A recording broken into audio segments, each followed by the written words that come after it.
sôn sy'n am bwyd. Mae yna cadwraeth, bob peth arall yna fo, schemes yma fel Glastir a hyn a llall. Ond ydy cynrychu bwyd i'n weld yn rhyw bwysig iawn gyn o'r politicians ar hyn o bryd. A dwi'n teimlo bod rhaid i nhw trio meddwl mellach ymlaen a bydd gwir angen am bwyd yn y 30-50 mlynedd nesaf yma. A maen nhw'n disgwyl i ffermwyr gynhyrchu o. A felly mae'n rhaid dechrau meddwl a planio rwan am hynny, achos mae'r CAP reform mynd tan 2020, ia. Iawn. A does am llawer o sôn am gynhyrchu bwyd yna fo. Diolch i chi. Wel, mae'r cwestiwn nesaf yn dilyn yn naturiol yn dydi. Da chi'n ddallt o? Glastir? Oes a rywun yn ei ddallt o? Gwynedd? O, dech chi'n dod i. Hefyd y ban yn dy blu efo na. Ie, ni'n iawn. Yr ymateb ni'n gael o'r diwydiant wrth gwrs yw bod neb eisiau gwybod. Mae fe'n gwbl afresymol yn gofyn i'r ffermwyr wneud ban nhw angen i wneud i gael ar arian maen nhw'n gynnig. Mae'r cyfweliadau mynd ymlaen ar y funud ne, a ni'n clywed bod rhai ffanwyr yn dod o'na di torri clonau ambell un arall yn meddwl, falle bod e mor drwg ag o'n i'n meddwl ne. Ond ar ddiwedd y dydd ne, mae'r mwyafrif lletho o'r ffermwyr yng Nghymru yn mynd i droi cefnir yna fe.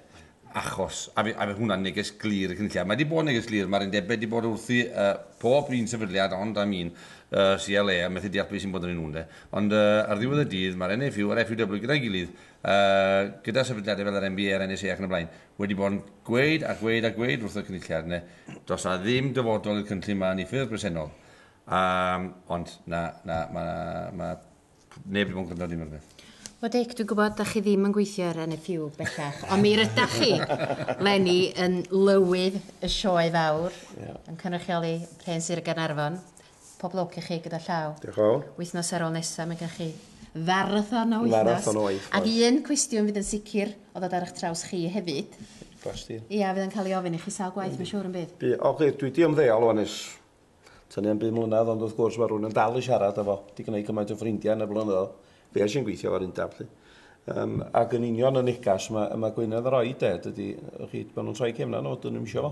Wel, os na di yr heliw o'r bobl yn mynd i gymryd y cynllun i fyny, dydy o'n mynd i weithio yna di. Mae'r peth yn reid syml dydy, i ddeu gwir, llysra, sy'n neb yn ei ddefnyddio fo, di'n gweithio. Ond da chi'n meddwl falle dylan ni dderbyn mae o bosib, pwysa o Ewrop ydy hyn, a bod rhaid i ni gydymffurfio hefo pobl sydd yn deiti fel mae hi fod. Wel, ar ddiwedd y dydd, mae yna wledydd eraill yn dal i barhau gyda'i cynlluniau ar gyfer yr ardaloedd llaeth hafriol. Mae Cymru wedi penderfynu wneud i ffwrdd efo'r cynllun tir mynydd. Ar ei ben, mae taliad ola yn mynd i ddod awr mis Mawrth nesaf. Ond pam felly bod gwledydd eraill yn gallu parhau i wneud hynny o dan ymbarela Ewrop, a Cymru mynd fel arall. Oce, falle bod eisiau addasu y cynllun tir mynydd, ond pam mynd i'r eithafiaeth maen nhw wedi wneud, sy'n mynd i wneud y nesaf peth yna amhosib i ffermwyr, lot fawr o ffermwyr, fod yn gymwys i dderbyn yr arian.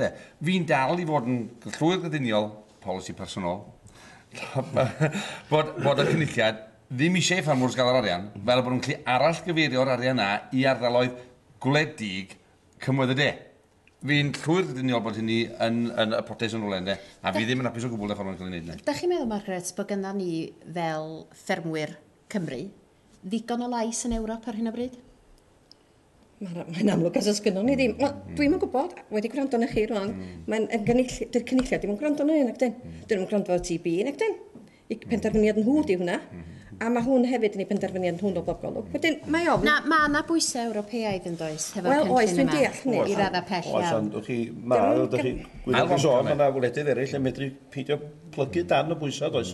Da chi'n meddwl, Meirig, sy'n syniad o bosib i'r cynulliad a Cymru fod a cynrychiolaeth penodol dros Gymru, nid dros Brydain, ond dros ffermwyr Cymru yn Ewrop. Ymhoen mawr i am Ewrop ydy bod ni'n perthynas ni efo Ewrop tu chwynaf allan.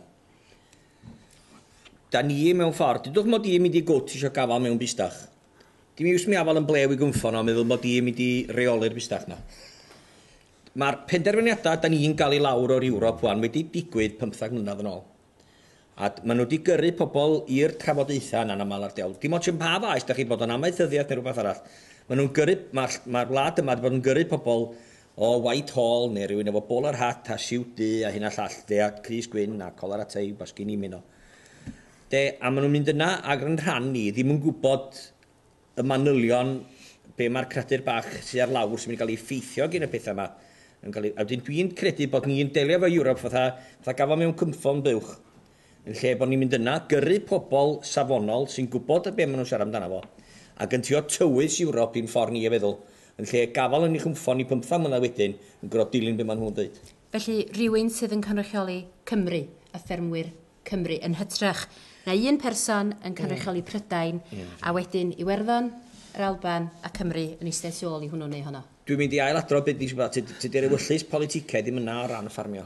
Yn lle? Wel, yn len byd yn Brydain fawr, ella bod o dipyn bach yn gogledd Iwerddon, achos mae amaeth yn dipyn bach pwysicach i fanno nad oedd un dar arall. Ond tydi'r etholaeth ddim yna, yn gweithio ym myd amaeth i wneud i'r bobl mae poeni. Hynny ydy, da chi'n meddwl fel ffermwyr o bosib nad ydych chi yn ddigon bodlon i frwydro dros eich patch? Bo chi ddim yn digon... Does am pleidleisiau o fewn cefn gwlad ar diwydiant amaeth i gyfiawnhau i rywun fel John Griffiths ddeud, na, fi'n mynd i gefnogi'r diwydiant amaeth ar y pwynt yma. Byddai chi ormod o bleidleisiau yn y trefi i fod yn penderfynu i fynd gyda'r ffarmwrs mewn ffordd yma. Fe mynd i golli pentwr o bleidleisiau os wneud weid, o na, ni'n mynd i ddifa pob un moch chi'n dear yn yr ardal, ne? Felly hyn ydych chi dweud, mae gwleidyddiaeth yn bwysicach na bwyd. Yndi. Yn ôl y cynulliad mewn ffordd, yn ôl gwleidyddion, nifer fawr nhw, dim pob un felly, ne? Ond ar ddiwedd y dydd, maen nhw'n poeni fwy am wneud yn saff bod nhw swydd ar ôl yr etholiad nesaf, yn lle gwneud yn saff bod nhw'n wneud y penderfyniad cywir. Iawn. Dwi'n gofio yn efallai ar diwedd yr ail rhyfel byd, dyna lle ddod lot o'r cynlluniau fel tir mynydd, felly allan am bod y penderfyniad oedd na fysa'r wlad yma beth eto yn gorfod dibynnu ar fewn forio bwyd i gadw'r bobl y fyw de, bod hi'n brinda'r bwyd ar asions a bod hi'n dyn ni'n clywed sôn amdanyn nhw, da ni'n mynd i cofio nhw, diolch i'r drefn. Ond dyna lle ddoth y cynlluniau mewn i godi cynnyrch i fyny de. A rwan, mae da ni ers blynyddoedd, da chi wedi clywed bod maen nhw'n torri nôl ar y... Ond maen nhw'n dod ar bethau glastir i mewn, a dyma'r bwyd yn mynd lawr dydi. Iawn. Diolch i chi. John? Siarad ar glastir fan Na ni ddisgwyl i'r meicroffon eich cyrraedd chi am eiliad. Dyma ni. Glastir, mae yna gwbl o bethau mynd drwy meddwl un wedi gydwys i'ch yma. Mae bobl yn cael grantiau i wneud glastir a ffensio un a llall bob ochr i'r clawdd a